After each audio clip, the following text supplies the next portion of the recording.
हाय everyone, नमस्ते and welcome to pure science. हम लोग सॉल्व कर रहे हैं मंडी निरीक्षक एग्ज़ाम 2021 का, है ना। जो एमएसआई एग्ज़ाम हुआ था, एमएसआई 21 मंडी निरीक्षक एग्ज़ाम 2021 में कब हुआ था? 28 नवंबर 2021 को। 28 नवंबर 2021 को जो एग्ज़ाम हुआ था उसका जो है अंग्रेजी वाला पार्ट जो है उसको सॉल्व कर रहे हैं। ठीक है, अंग्रेजी वाला पार्ट तो मेरे पास जो सेट है वह सेट डी है। 11वें नंबर से हम स्टार्ट कर रहे हैं अंग्रेजी वाला पार्ट। ठीक है, सेट डी। ठीक है, देखते हैं प्रश्न। देखते हैं, you can sleep for an hour after you finish lunch. You can sleep for an hour after you finish lunch. In the above sentence, the word after is used. ये जो word है आफ्टर वर्ड, यह किस रूप में use हुआ है? Preposition के जैसे, एडजेक्टिव के जैसे, या सबऑर्डिनेटिंग कंजक्शन के जैसे, या कोऑर्डिनेटिंग कंजक्शन के जैसे? किस प्रकार से यूज हुआ है यह आपको बताना है। तो इसका सही उत्तर है subordinating conjunction. Option C is the right answer. Subordinating conjunction के रूप में यूज हुआ है ये आफ्टर, है ना। अगला प्रश्न देखते हैं।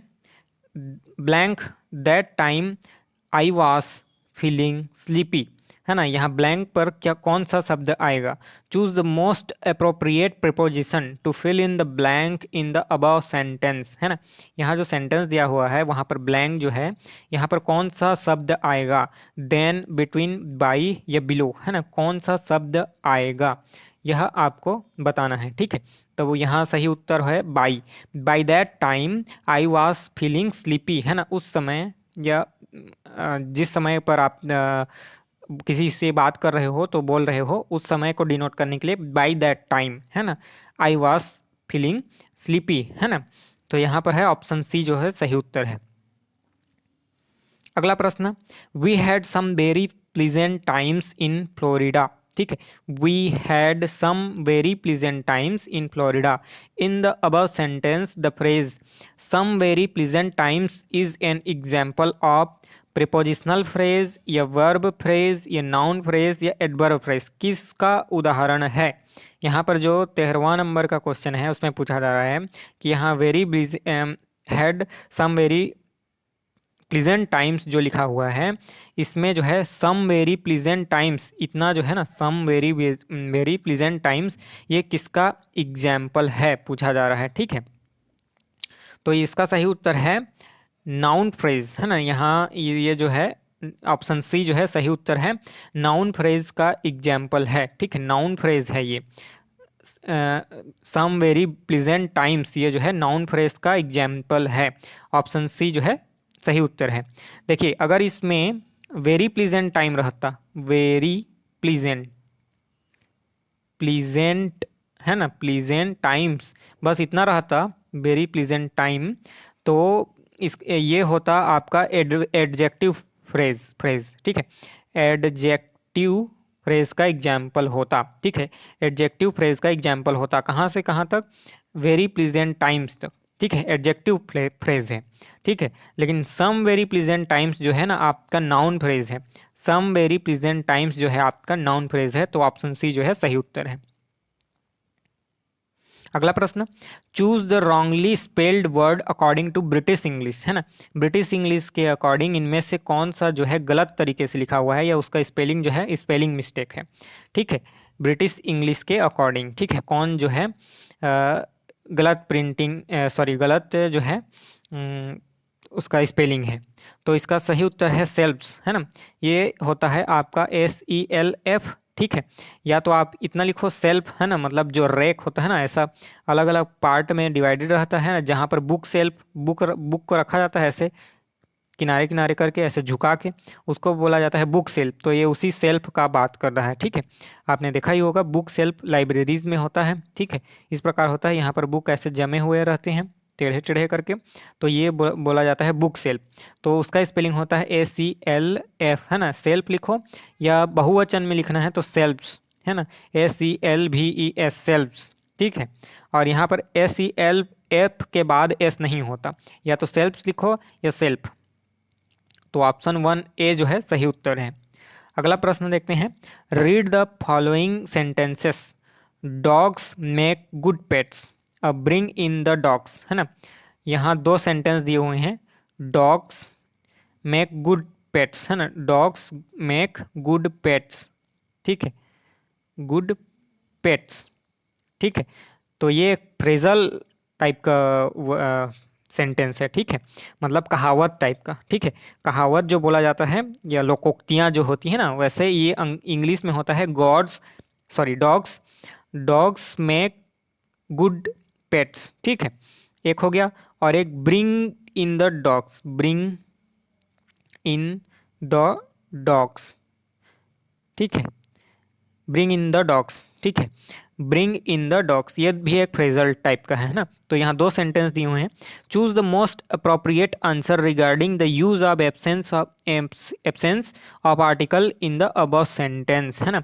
जो है ये यहाँ पर जो बोल रहा है, इसमें आर्टिकल जो है किसमें एब्सेंट है बोल रहा है, या कौन जो है आर्टिकल के यूज के अकॉर्डिंग सही है ना, या गलत है, वो ये बताना है। पहला जो है ओनली वन जो है सही है, या ओनली टू सही है, या बोथ जो है इनकरेक्ट है, या बोथ जो है करेक्ट है, यानी दोनों इनकरेक्ट है या दोनों करेक्ट है, यह बताना है, ठीक है। तो यहाँ बोला हुआ है डॉग्स मेक गुड पेट्स, अब ब्रिंग इन द डॉग्स, दो बोला गया है, तो इसका सही उत्तर है both are correct, option D जो है सही उत्तर है, बोथ आर करेक्ट, ठीक है।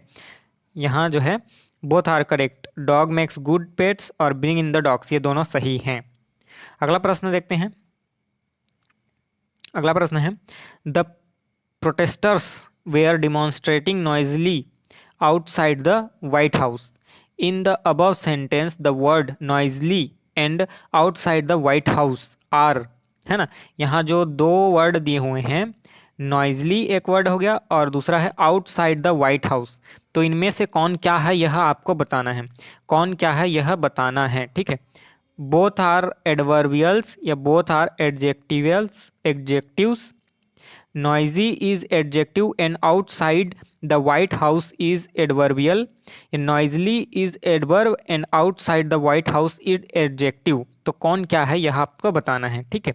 ऑप्शन देख लिया आपने, दोनों जो है एडवर्ब हैं, ये दोनों एडजेक्टिव हैं, ये नॉइज एक एडजेक्टिव है एडवर्ब है, और पहला एडवर्ब है दूसरा एडजेक्टिव है, कि कौन क्या है यह बताना है। तो चलिए देखते हैं, ठीक है। तो यहाँ पर जो है नॉइजली, ठीक है, एक मिनट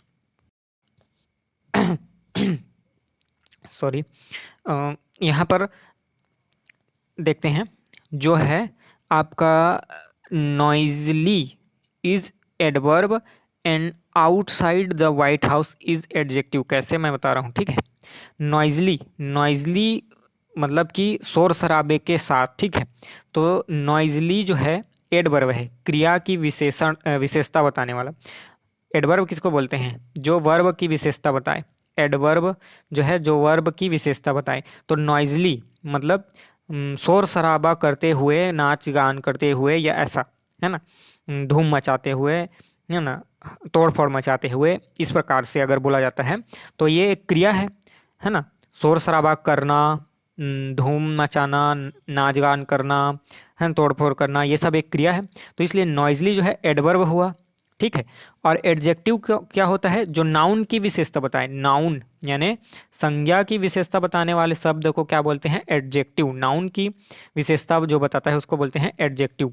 तो आउटसाइड द व्हाइट हाउस, अब देखिए यहाँ पर व्हाइट हाउस हो गया आपका नाउन, व्हाइट हाउस जो है हो गया आपका नाउन, और आउटसाइड बोल रहा है यानी व्हाइट हाउस के बाहर, तो यह क्या हो गया, अब ये सी बात है, एडजेक्टिव है ना।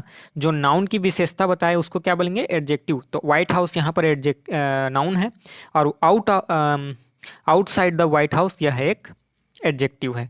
तो ऑप्शन डी जो है इसका सही उत्तर है, बिल्कुल, है ना। Option D is the right answer. 16 का राइट आंसर कौन सा है, ऑप्शन डी। अगला प्रश्न देखते हैं, choose the word which is not an appropriate synonym, है ना, ये समानार्थी ऑफ द वर्ड हिट, मतलब हिट का जो है समानार्थी कौन नहीं है इनमें से, यह बताना है। हिट का समानार्थी इनमें से कौन नहीं है, यह आपको बताना है। ठीक है, हिट मतलब मारना, ठोकना, है ना, पीटना, हिट करना, है ना। जैसे ये हथौड़ा है, इससे किसी चीज़ को हिट करना। ठीक है, तो या किसी भी हथौड़ा से ही जरूरी नहीं है, किसी भी तरीके से हिट करना मतलब मारना या ठोकना। तो इनमें से कौन सा जो है मारना या ठोकना या हिट के जो है सिनोनिम नहीं है, समानार्थी नहीं है, यह बताना है। ठीक है, तो इनमें से कौन सा समानार्थी नहीं है, यह बताना है। ठीक है, तो इस देखिए, नॉक मतलब ठोकना होता है, नॉक नॉक दरवाजा को जो करते हैं, है ना, नॉक नॉक, है ना, दरवाजा में जो नॉक करते हैं वो, यह भी हिट ही हुआ। वैक सॉरी, बैंग बैंग, है ना, बैंग, दरवाजे पर बैंग हुआ मतलब बहुत जोर से लात से मारना, है ना, उसको बैंग बोला जाता है, बहुत जोर से मारते हैं, है ना। या धड़ाम से कोई गिर गया जैसे, उसको बोला जाता है बैंग की आवाज़ आई, मतलब बहुत बड़ा सामान जो है जमीन पर ढाई से गिर गया, उसको बोला जाता है बैंग। बैस मतलब भी होता है हिट करना। ठीक है, बैस मतलब भी मारना या पीटना या हिट करना होता है। ठीक है, तो ये तीनों जो है सिनोनिम है, तो इसका अर्थ क्या हुआ, नन ऑफ दी अबव। सही उत्तर कौन सा होगा, none of the above, option D is the right answer, है ना। 17 का सही उत्तर कौन सा है, ऑप्शन डी, क्योंकि यहाँ पर पूछा जा रहा है कि कौन जो है सिनोनिम नहीं है, जबकि ये तीनों सिनोनिम है। ठीक है, तो नन ऑफ दी अबव जो है सही उत्तर है। अगला प्रश्न देखते हैं, choose the word which is most appropriate antonym of the word when. When का जो है एंटोनिम यानी विपरीतार्थी कौन सा है, वेन जो है ना, वेन, इसका विपरीत कौन सा है ना, विपरीतार्थी कौन सा है वेन का। ठीक है, तो इसका सही उत्तर है वैक्स। वैक्स जो है वेन का विपरीतार्थी है। सही उत्तर कौन सा है, वैक्स। तो ये हो गया, वैक्स मतलब अप होता है, समझिए ऊपर जाना या ऊपर की ओर, ऊर्ध्वाधर, ये ऐसा होता है वैक्स। और वेन मतलब नीचे, है ना। तो वेन का अपोजिट कौन सा हो गया, wax. Option B is the right answer. ठीक है, वैक्स मतलब ऊपर, अप, अप साइड। ठीक है, या ऊपर जाना, ऊर्ध्वाधर जाना। और वेन मतलब डाउन होता है। ठीक, तो option B is the right answer. अगला प्रश्न है 19वां, Rahul said to me we are mortal. ठीक है, Rahul said to me we are mortal, तो इसका जो है आपको चेंज करना है। ठीक है, सेंटेंस चेंज करना है, इन स्पीच है ये, स्पीच, चेंज द स्पीच, है ना। इनडायरेक्ट स्पीच, डायरेक्ट स्पीच जो होता है ना, वैसा टाइप का। ठीक है, तो Rahul said to me that we are mortal, ये सही है। या Rahul said to me that we were mortal, Rahul says to me that we are mortal, इनमें से कौन सा जो है सही उत्तर है। तो ऑप्शन ए जो है सही उत्तर है, option A is the right answer. Rahul said to me that we are mortal, Rahul ने मेरे को बताया कि हम मॉर्टल हैं। मॉर्टल मतलब नश्वर, जो नष्ट होता है ना, उसको बोला जाता है मॉर्टल, है ना, जो मर जाता है, एक दिन खत्म हो जाता है, नष्ट हो जाता है, उसको बोला जाता है मॉर्टल। मतलब सभी जीव जो हैं मॉर्टल ही हैं, सभी जीव, जीवित पदार्थों को एक दिन मरना होता है, तो सब चीज़ जो है मॉर्टल है, यानी कि हम इंसान भी मॉर्टल हैं। तो जो अ, वो सत्य होता है, चिर सत्य होता है ना, जिसको झुठलाया नहीं जा सकता, जैसे सन राइजेस एट ईस्ट, है ना, सूर्य जो है पूर्व की ओर से उदय होता है। ठीक, एक हो गया सन राइजेस एट ईस्ट। ठीक, या दूसरा हो गया कि द अर्थ इज स्फेरिकल, है ना, पृथ्वी जो है गोलाकार है। ठीक है, तो ये जो है चिर सत्य जो होते हैं उनके लिए ये, इसमें जो है पास्ट टेंस में नहीं जाता। वी आर मॉर्टल जो बोल रहे हैं ना, वो वी वेयर नहीं होगा, वी आर ही होगा। ठीक है, वी आर मॉर्टल, नहीं तो नॉर्मली वो क्या होता, वेयर हो जाता है ना। जैसे ये दिया रहता है डायरेक्ट स्पीच में वी आर मॉर्टल दिया है, तो उसको इनडायरेक्ट में चेंज करते हैं, तो वो वी वेयर मॉर्टल हो जाना चाहिए था। लेकिन जो चिर सत्य होता है उसमें सेम टू सेम जो जो जैसा वाक्य बोला रहता है। ठीक है, जैसे किसी ने बोला Rahul said to me that the earth is spherical, तो उसमें वैसे ही होगा, Rahul said to me that the earth is spherical, है ना। द अर्थ वास स्फेरिकल नहीं होगा, क्योंकि अर्थ पहले स्फेरिकल था, अभी नहीं है, ऐसा हो जाता ना, नहीं तो ऐसा नहीं होगा। तो इसका सही उत्तर कौन सा हुआ, Rahul said to me that we were mortal, option is the right answer. अगला प्रश्न देखते हैं, the new management has offered employees a better deal. The new management has offered employees a better deal. तो इसका सही उत्तर होगा option A, employees had been offered a better deal by the new management. Option A is the right answer. ठीक है, जो है आपका एम्प्लॉयज़ ऐसा बोल रहा है कि जो नया मैनेजमेंट है उसने जो है एम्प्लॉय को एक बेटर डील ऑफर किया।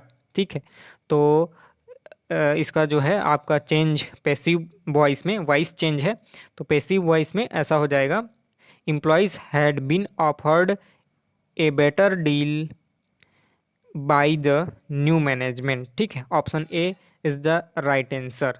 ठीक है, ऑप्शन ए जो है सही उत्तर है। तो इस वीडियो में इतना ही रखते हैं, बहुत ज़्यादा लंबा हो जाएगा नहीं तो। ठीक है, ये इंग्लिश वाला हो गया। अब दूसरे वीडियो में हम सॉल्व करेंगे कंप्यूटर और रीजनिंग और मैथमेटिक्स से रिलेटेड प्रश्नों को। तो बने रहिएगा हमारे साथ। मिलते हैं अगले वीडियो में। आपका कोई सजेशन हो तो आप जरूर कमेंट करके बताइए।